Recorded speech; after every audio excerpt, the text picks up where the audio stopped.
Family, Jai Shri Shyam. Welcome back to our new blog. આજે અમે લોકો છે ને એક ચેલેન્જ લઈ રહ્યા છીએ. અમે જઈએ છીએ આજે સિટીમાં. મારી પાસે 500 રૂપિયા છે અને જોઈએ છીએ આ કંજૂસ મમ્મી 500 રૂપિયા ખર્ચી શકે છે કે નહીં. રસ્તા પરનો સન્નાટો બતાવી રહ્યો છે કે અમદાવાદમાં કેવી જોરદાર ગરમી પડી રહી છે, છતાં પણ અમે નીકળી ગયા છે. જોઈએ હવે આગળ કેવી ગરમી લાગે છે. યાર ધનુભાઈને મને ચેલેન્જ તો આપી દીધી છે 500 રૂપિયા ખર્ચવાની. મને અહીંયાથી છે ને મારી હાર્ટબીટ ફાસ્ટ થઈ ગઈ છે કે હું 500 ખર્ચી શકીશ કે નહીં. પણ હું કદાચ સિટીમાં બહુ વર્ષો પછી જઉં છું તો કદાચ ખર્ચી બી નાખીશ. લેટ્સ ગો, જઈએ આપણે અને જોઈ લઈએ કે 500 રૂપિયા ખર્ચાય છે કે નહીં આપણાથી. પેલો તમારી માટે આવી ગરમીમાં મોઢા બાંધીને ચશ્મા પહેરીને એક્ટિવા લઈને નીકળવું પડે છે, કેમ કે સિટીમાં ગાડી કે બીજું કોઈ મોટા વ્હીકલ્સ અલાઉડ નથી. એટલે એક્ટિવા કોમન પાર્કિંગમાં મૂકીને પછી અમે લોકો સિટીમાં જઈશું. સિટીના શું હાલો હવાલ છે એ મને કઈ જ ખબર નથી. શું ગરમી છે, કેવી ભીડ છે. ચલો જોડે જઈએ અને જોઈએ, સાથે જોઈએ કે આ સિટી એ સિટી જેવું છે કે નહીં જે તમે વર્ષો પહેલા જોયું છે. શું કેવું છે ધનુ તારું? મેં તો કેટલા વર્ષોથી નથી જોયું.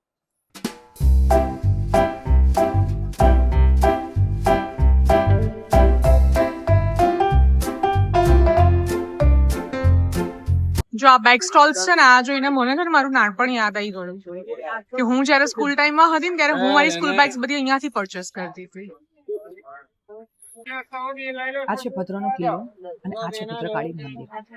ભદ્રકાળીને અમદાવાદના નગરદેવી માનવામાં આવે છે.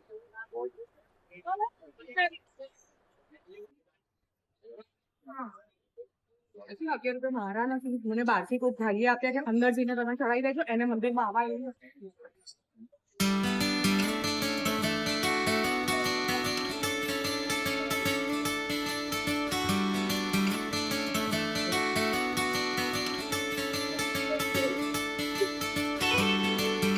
ભદ્રકાળીમાં અમદાવાદના રક્ષક દેવી સ્વરૂપે પૂજાય છે.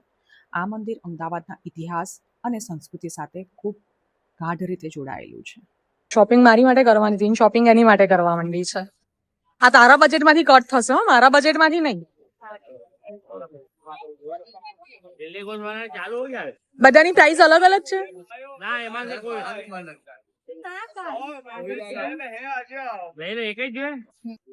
આ ગલીનું નામ તો હું પણ ભૂલી ગઈ છું, પણ અહીંયા કોસ્મેટિક, જ્વેલરી, બેગ્સ, અંદરની ગલીઓમાં કપડાં, તમને બધું જ આ માર્કેટમાં મળી જશે. તમને પર્સમાં પણ બ્રાન્ડેડમાં કોપીથી લઈને દરેક વસ્તુ સારી ક્વોલિટી નીકળાતું હતું, હવે અત્યારે નથી ખબર. હા, અહીંયાથી બહાર નીકળાઈશ. ક્વોલિટી થોડીક જોઈને લેવી પડે. હા, મોલ્સ વાળાને કદાચ આ ગલીઓ નહીં ગમે, પણ હજુ બી કદાચ આપણું નાનપણ છુપાયેલું છે આ ગલીઓ. તમારું શું કહેવું? સારી બેગ્સ ગણેશભાઈ ધનુ, હજુ આપણી પાસે હતી ને એવી બેગ. આ ગ્રીન સારી છે પણ આ નાની છે. નહીં, સારી છે, ટ્રેન્ડી કલર સારો છે. હજુ સુધી છે ને 500 માંથી મેં બે ક્લચર જ લીધા છે. હજુ સુધી કઈ મારું છે, 20 રૂપિયા જ ખાલી ખર્ચ્યા છે. હજુ સુધી મેં મારી માટે તો કઈ લીધું જ નથી. જોઈએ છીએ, હજુ કઈક એવું એટ્રેક્ટિવ નથી લાગતું કે જેન્યુઅનલી ત્યાંથી મૂકીને અહીંયાથી હું કઈ પરચેસ કરી શકું. નોટ સો કંજૂસ. મને જેન્યુઅનલી પૈસા ખર્ચવા જેવી આઈટમ હજુ સુધી કઈ દેખાય છે નહીં. પણ જો હજુ કઈ દેખાઈ શકે છે, કેમ કે હું મોબાઈલ કવર્સ માટે છે થોડી ગાંડી છું, તો એ મારી નજીક આવી ગયા છે. તો કદાચ હા, એવું બની શકે, કદાચ 500 પ્લસ પણ થઈ શકે. લેટ્સ સી, જોઈએ હવે આગળ માર્કેટમાં બીજું શું મળી રહ્યું છે આપણને. આ છે ને રતનપોળ છે. અહીંયા જનરલી સાડીઓ ને ચણિયા ચોરી ને એના માટેનું કપડાનું માર્કેટ છે. આ બાજુ ગાંધી રોડ છે. જોઈએ હવે અહીંયા મને કંઈક ગમી જાય. હા, હું આને છે ને ભદ્રકાળી થી ગાંધી રોડ સુધી ચાલતા લઈને આવી છું. મુખવાસ ટેસ્ટિંગ ચાલી રહ્યું છે.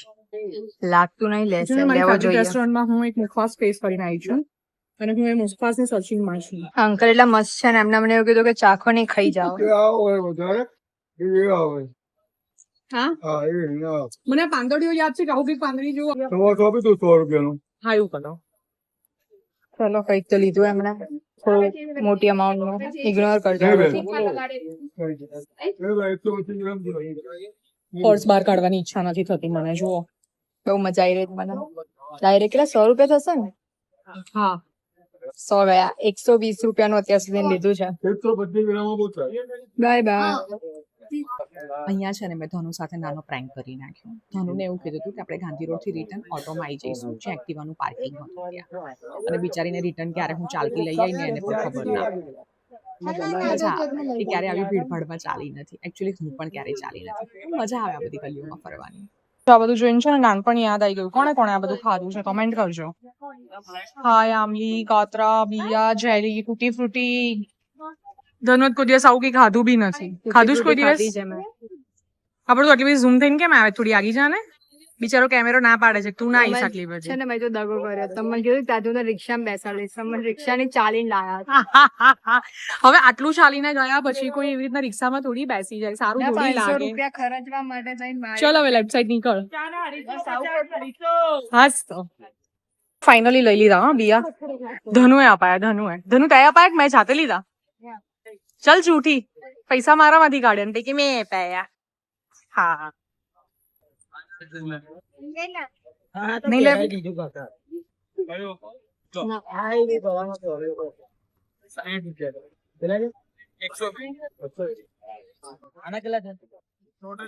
મને છે આનો કઈ ખુરાફાતી દિમાગમાં આવ્યું છે ખરું. આ કેટલા વાળી છે?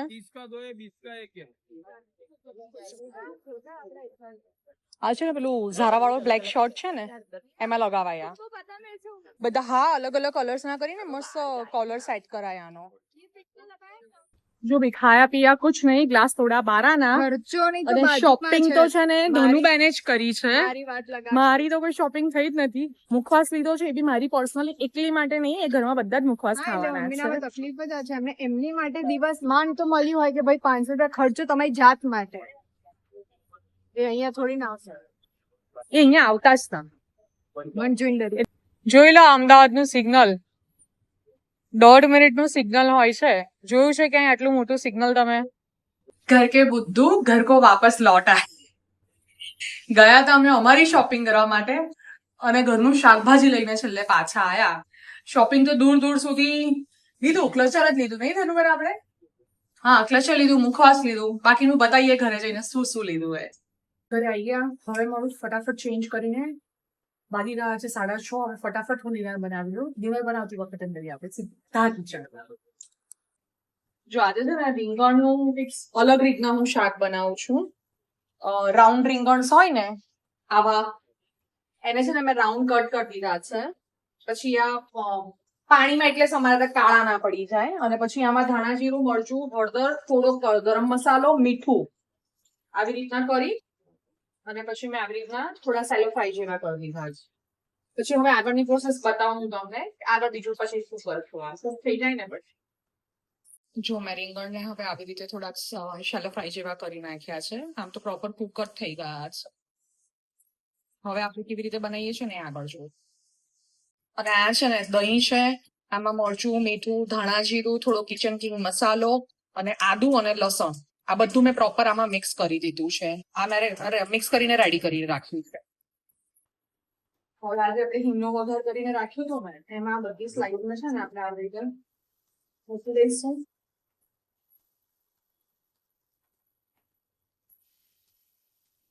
ઓવરલેપ થાય તો વાંધો નથી.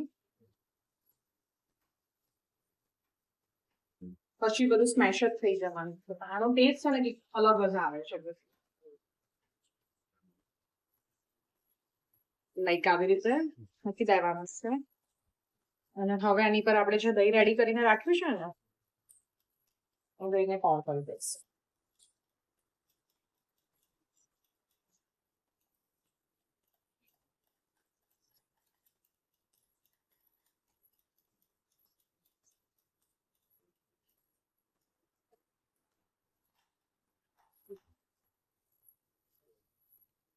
હવે આને થોડી વાર 10-15 મિનિટ જેવું થવા દઈશું. દહીં બધું થોડુંક સ્મેશ થઈ જાય, દહીં બી મિક્સ થઈ જાય અને રીંગણ પણ થોડાક સ્મેશ થઈ જાય ને ત્યાં સુધી આને થોડી વાર કુક થવા દઈશું. પછી બતાવું હવે કેવું લાગે છે. જોઈ લો હવે આપણું આ શાક રેડી થઈ ગયું છે. હવે હું પ્લેટમાં સર્વ કરીને બતાવું અને ધનુની જોડે ટેસ્ટ કરીને બતાવીશ કે કેવું બન્યું છે આ શાક. થોડું ઓઇલ છે પણ વન્સ ઇન અ મંથ ચાલે. હા થોડુંક વેરાયટી ખાવી હોય ને તો ચાલે. ધનુબાઈનું ઓપિનિયન લઈ લઈએ હવે શાક કેવું બન્યું છે. ધનુન ભાવ્યું તો બધાને ભાવશે. સાચે ચલો તો જમીને પછી મળીએ હવે. Hello family, Jai Shri Shyam, welcome back to our old blog. કાલે એકચ્યુઅલી બ્લોગ એન્ડ કરવાનો રહી ગયો હતો. ઘરે આવીને પછી ડિનરનો સીન તો ધનુભાઈને બતાવી દીધો કે ડિનર અપ્રૂવ થઈ ગયું હતું, અમારું નવું શાક બનાવ્યું હતું. એ પછી મારે હોલ કરવાનો રહી ગયો હતો કે હું 500 રૂપિયામાંથી શું વસ્તુ લઈને આવી હતી. તો આમાંથી એકચ્યુઅલી મારી મેઇન પરચેસ એ છે 500 રૂપિયામાંથી એક આ 100 રૂપિયાનો મુખવાસ જે ઓલરેડી થોડો ઘણો ખવાઈ ગયો છે. આ 20 રૂપિયાનું ક્લચર જે મારું છે. આ 20 રૂપિયાનું ક્લચર જે ધનુબેનનું છે પણ હું મારામાં ઇન્ક્લુડ કરી દઉં છું. અને આ 10 રૂપિયાના સનફ્લાવર સીડ છે, સૂરજમુખીના બી છે. આ 10 રૂપિયાનું પેકેટ હતું, એમાંથી પણ થોડુંક ખવાઈ ગયું છે. એટલે હું ટોટલ ખર્ચો કરીને આવી છું 150 રૂપીસ. એટલે 500 માંથી 150 રૂપિયા ખર્ચીને આવી છું. 350 રૂપિયા હું બચાઈને આવી છું. સાથે સાથે હું બતાવી દઉં કે ધનુએ એના પોકેટ મનીમાંથી શું પરચેસ કર્યું છે. આ કેક છે ને એને બહુ ક્યુટ લાગે. અરે આ તો લિફ્ટિંગ છે. જનરલી માં કોઈ લિફ્ટની વસ્તુ હોય તો ક્યાંયથી બી લેતી નથી, કેમ કે પછી મને સાઈડ રિએક્શન થઈ જાય છે. પણ તો બી મેં ટ્રાય કરવા લીધું અને સ્મેલ બહુ મસ્ત છે. અને બાકી મેં રિંગ્સ લીધી છે. રિંગ બી થોડી બતાવી દે તું નજીકથી, થોડી સારી લેવા જેવી હતી. જો કોલેજ ગોઈંગ ગર્લ્સ હોય કે પછી આપણે બી ફેશન મારવા માટે પહેરવી હોય ને તો પહેરાય એવી રિંગ્સ છે. જો લાઈક આવી રીતે છે. આ બધી 60 રૂપીસની રિંગ હતી. સારી છે, ટ્રેન્ડી છે, ફેશનેબલ છે, સારી છે. સારી છે. આ બે ઓલમોસ્ટ સેમ જ છે. એને છે ને એની જાતે શોપિંગ કરવા મોકલો ને થોડું આવું ગાંડા જેવું જ લઈને આવે. Same એ લોકોને ના ખબર, આપણને ખબર છે. બહુ અલગ છે. ઓકે, તો આ હતો અમારો 500 રૂપિયા કંજૂસ બ્લોગ કે જે અને મમ્મી કંજૂસ જ કહેવાય, કેમ કે મુખવાસ બી જનરલમાં ઘરે યુઝ થશે, આ સીડ્સ બી જનરલમાં ઘરે યુઝ થશે. આ ચલો ચાલે. એટલે ખણીને જોવા જઈએ તમે એમની માટે ખાલી 20 રૂપિયા જ ખર્ચે છે, જેનો કોઈ મતલબ નથી. માણસનો મતલબ 500 રૂપિયા ખર્ચવા મળે છે. અગર મને આવું કઈ આવ્યું હતું તો 500 આપી નાખે. તો એ જે 500 રૂપિયા કમાય ને એને જે 500 ની વેલ્યુ હોય હું કમાઈશ એટલે કોઈ નોનસેન્સ ખર્ચા ન કરવાના હોય. એકચ્યુઅલી હું કંજૂસ નથી, પણ જેન્યુઅલી જે અંદરથી થવું જોઈએ ને કે હા આ મારે જોઈએ છીએ, આ મારી યુઝની વસ્તુ છે અને આની માટે આટલા રૂપિયા ઓકે છે, તો જ હું પરચેસ કરું છું. હું કોઈ છે ને અનયુઝ્યુઅલ વસ્તુ લેવાનું પ્રિફર નથી કરતી, યુઝફુલ વસ્તુઓ જ લેવાનું પ્રિફર કરું છું. એમાં સૌથી પહેલા વસ્તુ તો એ હોવી જોઈએ કે ખરેખર તમને નીડ છે એ વસ્તુની, તો ઓફકોર્સ બાય કરો. 500 ની શું 1000 ની બાય કરો, નો પ્રોબ્લેમ. હા હું કંજૂસ છું પણ હું કંજૂસ નથી પણ. અને મેઇન થિંગ એ છે કે હવે ચાલો આપણે મોલ્સમાં જતા થઈ ગયા ને એટલે હવે આ બધી વસ્તુઓ છે ને આપણે થોડી ચીપ લાગે. એટલે એમ થાય આ લેવાય, આવું લેવાય, તેવું લેવાય, પણ એકચ્યુઅલી બધાના બજેટ વાઇઝ હોય છે. હું તો ઘણા વર્ષો પછી લાલ દરવાજા ગઈ, મને તો બહુ મજા આવી. પહેલા કરતા ભીડ ઘણી ઓછી થઈ ગઈ છે, થોડા સેન્સેબલ માણસો આવે છે. વસ્તુઓમાં થોડો કોમ્પ્રોમાઇઝિંગ કરવો પડે. હા ઓફકોર્સ ક્વોલિટી વસ્તુ નથી મળતી, પણ સ્ટીલ લાલ દરવાજા એ લાલ દરવાજા છે. મારી નાનપણની ઘણી બધી મેમરીઝ હતી જે હું કાલે રિક્રિએટ કરીને આવી છું. ધનુને એક એક ખૂણા બતાવીને આવી છું કે હું અહીંયાથી આ બાય કરતી હતી, અહીંયાથી આ બાય કરતી હતી. ઇવન મેં મારી આફ્ટર સ્કૂલિંગની જે શોપિંગ, જે ક્રિએટિવિટી, પાર્લર્સ કર્યું, પછી આર્ટ્સનું કર્યું, ડેકોરેશનનું કર્યું, એ બધી જ વસ્તુ હું ક્યાંથી બાય કરતી હતી એ દરેક ખૂણા હું ધનુને બતાવીને આવી છું. એકચ્યુઅલી મારો મેઇન મોટિવ શોપિંગ તો હતી જ, એની સાથે થોડુંક આઉટિંગ પણ હતું જે અમારે બેને એક સાથે કરવું હતું. કેમ કે ઘણા ટાઈમ સુધી અમે લોકો 2 જણા એકલા આવી રીતે ક્યાંય નીકળ્યા ના હતા. એ મારો મોટિવ હતો જે ક્લિયર થયો. અને બીજો મોટિવ મારો એ હતો કે હું મારી એ મેમરીઝને ફરીથી રિક્રિએટ કરું. હું એવું માનું છું કે મૂળ છે ને એ ક્યારે ભૂલવું ના જોઈએ. સાયકલથી લઈને મર્સિડીઝ સુધીનો સફર ક્લિયર કર્યો હોય ને તો ફરીથી એ સાયકલની મજા માણવી તો જોઈએ. તમારું શું કહેવું છે એ વાત ઉપર જરૂર કમેન્ટ કરજો. બ્લોગ જો અહીંયા સુધી જોયો છે તો લાઈક, શેર અને સબસ્ક્રાઇબ જરૂર કરજો. આગળ વધુ આવા બ્લોગ જોઈતા હોય તો કમેન્ટમાં જણાવજો. હવે નેક્સ્ટ બ્લોગ તમને કઈ જગ્યાનો જોઈએ છે તમે પ્લીઝ ડિસાઈડ કરજો, અમે ત્યાં જઈને બ્લોગ બનાવીશું. બાય.